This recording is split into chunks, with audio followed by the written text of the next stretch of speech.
Wara xhur il-Palk tat-Teatru Manuel, it-Teatru Nazzjonali, reġa' ra l-ħajja hekk kif infetħu l-bibien tat-teatru mill-ġdid biex jilqa' l-udjenzi għall-ispettakli differenti li dejjem joffri. L-ewwel spettaklu tal-istaġun ġdid sar fit-23 Ottubru bil-Wirja Roots mill-kumpanija ta' Sfin Movea. Tkellimna mad-direttur artistiku tat-teatru Kenny Zammittabona li spjega li t-teatru huwa fiżikament preparat bl-aqwa mod biex jipproteġi l-udjenzi tiegħu. Spjega li għal dan l-istaġun 100 persuna biss, inkluż l-atturi, jistgħu jkunu fit-teatru fl-istess ħin. Ippreparajna programm li huwa COVID compliant, jiġifieri COVID compliant, meta ngħid COVID compliant, jiġifieri li l-programmi ma jkunux iżjed minn siegħa għax nies jiddejq bil-maskra siegħa sħiħa.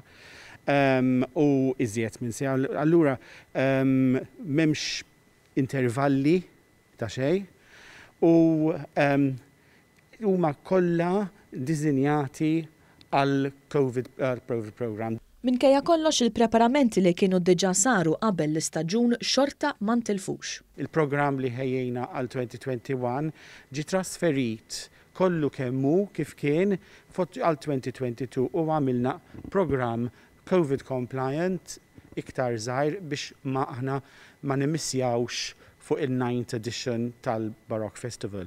L-opri wkoll, l-opri li kienna ppjanati kollha ġew trasferiti għal sena u se nagħmlu opri li huma żgħar u bil-kantanti pjuttost kollha kważi kollha Maltin. Zammittabona insista li għalkemm huwa żmien diffiċli għall-artisti kollha huwa id-dmir ta' dan it-teatru partikolari li jaħseb f'modi innovattivi biex iżomm l-arti u l-kultura ħajja fil-Gżejjer Maltin.